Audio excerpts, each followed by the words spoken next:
Hello, welcome to Biology, the science study of life. Herbivory. Ecologists use the term herbivory to refer to a positive-negative interaction in which an herbivore eats parts of a plant or algae, while the large mammalian herbivores such as cattle, sheep, and water buffalo may be most herbivores are small invertebrates such as grasshoppers and beetles in the ocean.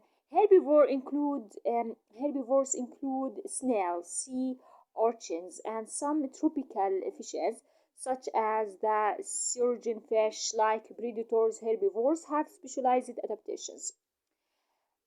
Because plants are so chemically diverse, it is advantageous for herbivores to be able to distinguish between toxic and non-toxic plants, as well as between more nutritious and less nutritious plants.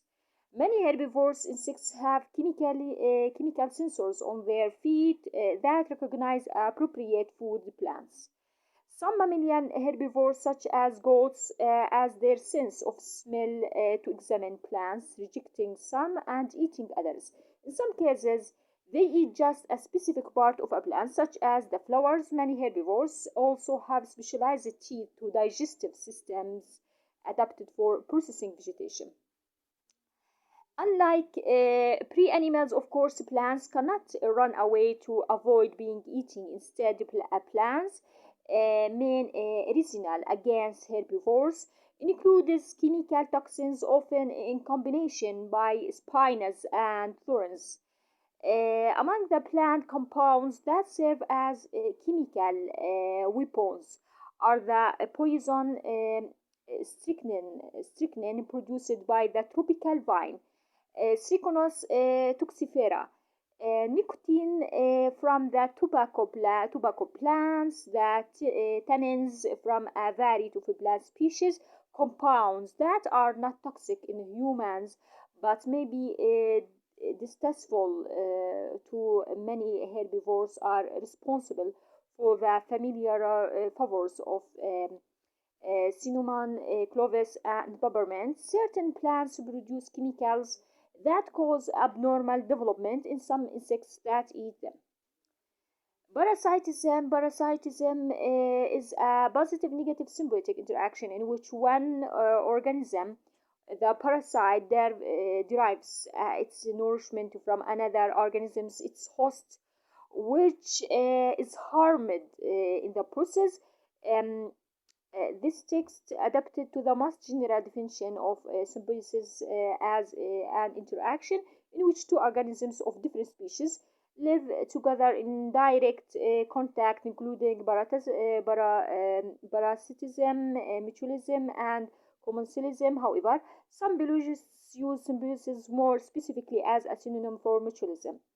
Parasites that live within the body of their host, such as tapeworms and malarial parasites, are called endoparasites. Parasites that feed on the external surface of the host, such as ticks and lice, are called ectoparasites. In a particular type of parasitism called parasitism, insects, usually small wasps, lay eggs on or in living hosts. The larvae then feed on the body of the host, eventually killing it. Many parasites have a complex life cycle involving a number of hosts. For instance, the life cycle of the food flock, which currently infects approximately 200 million people around the world, involves two hosts, humans and freshwater snails. Some parasites change the behavior of their hosts in a way that increases the probability of the parasite being transferred from one host to another. For instance, the presence of parasitic acanthocephalan spiny-headed worms leads to the crustacean hosts to engage in a variety of atypical behaviors, including leaving the protection of cover and moving into the open. As a result of their modified behavior, The crustaceans have a greater chance of being eaten by the bears that are the second host in the parasitic worm's life cycle. Parasites can have a significant effect on the survival, reproduction, and density of their host population, either directly or indirectly. For example, ticks that live as ectoparasites on moose weaken their hosts by withdrawing blood and causing hair breakage and loss, increasing the chance that moose will die from cold stress or predation by wolves. Some of the declines of the moose population on Isle Royale, Michigan, have been attributed to tick outbreaks. Disease, in terms of their effect,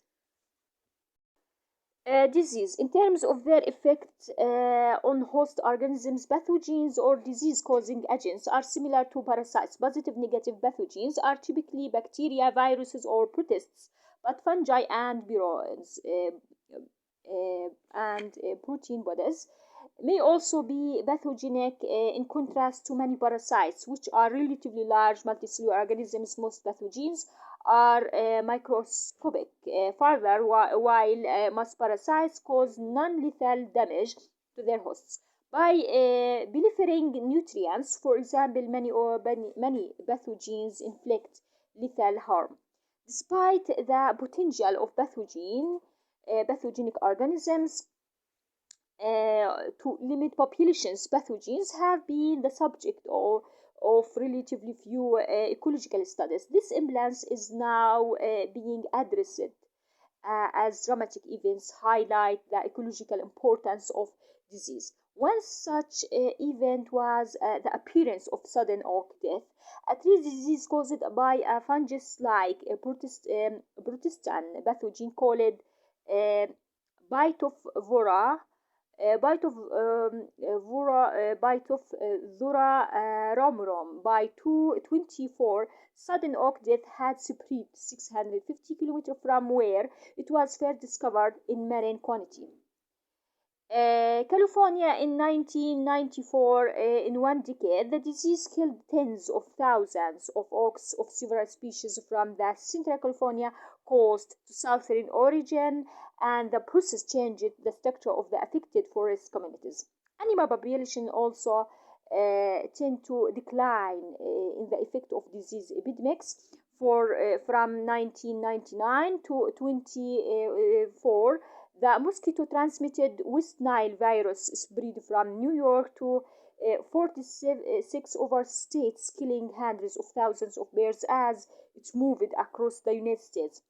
Crows appear to be particularly susceptible to this disease. Meanwhile, the number of human cases in the United States rose from 62 in 1999 to 9,000%, 862 in 23, resulting in 7 and 264 deaths. Respectively, these statistics indicate a fraction of the total exposure, since most people exposed to the virus show no symptoms. Mutualistic symbiosis or mutualism is an interspecific interaction that benefits both species, positive, as shown in this figure. Illustrates mutualism between ants and acacia trees in Central and South America.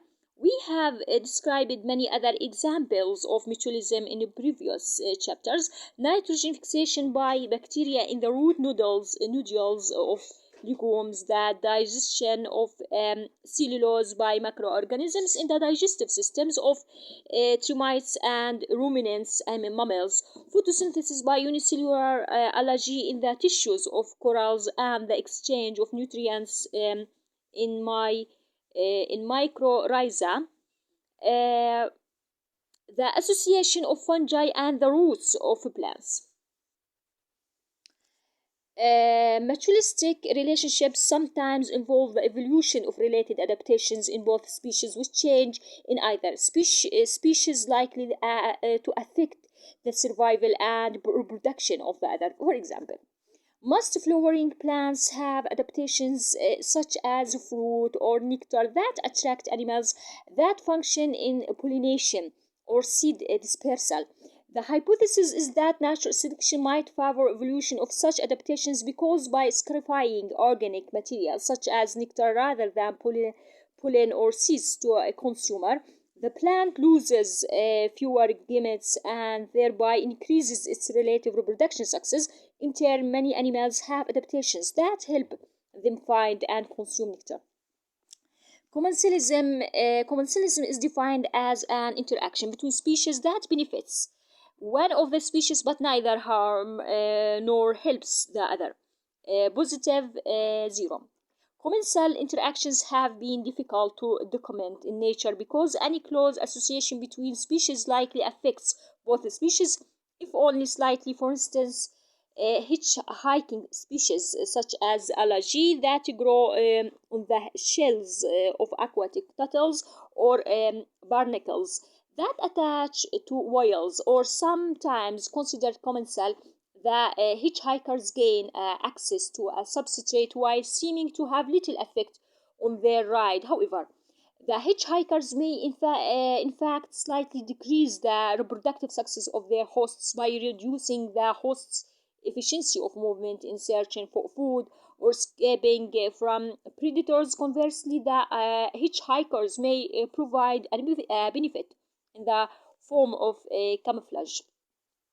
Some putative commensal associations involve one species obtaining food that is inadvertently exposed by another. For instance, cow bears and cattle egrets feed on insects flushed out of the grass by grazing bison, cattle, horses, and other herbivores. Because the bears increase their feeding rates when following the herbivores as shown in this figure, they clearly benefit from the association. Much of the time, the herbivores may be unaffected by the relationship. However, they too may sometimes derive some benefit. The bears tend to be opportunistic feeders that occasionally remove and eat ticks and other ectoparasites from the herbivores. They may also give a warning to the herbivores of a predator's approach.